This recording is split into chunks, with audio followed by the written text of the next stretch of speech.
Shri Siddhivinayak property developers fully developed HMDA approved project Future City at Malkapur, very near to NH65 Vijayawada Highway, near to TIF MSME Green Industrial Park 2000 acres, 10 minutes drive to Ramoji Film City, 15 minutes drive to ORR Pedda Ambarpet exit number 11. Project highlights grand arch, compound wall, 40 and 30 feet CC roads, underground drainage, electricity and parks, overhead water tank,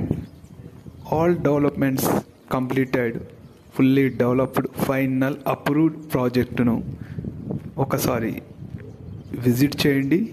మీ పిల్లల future కొరకు.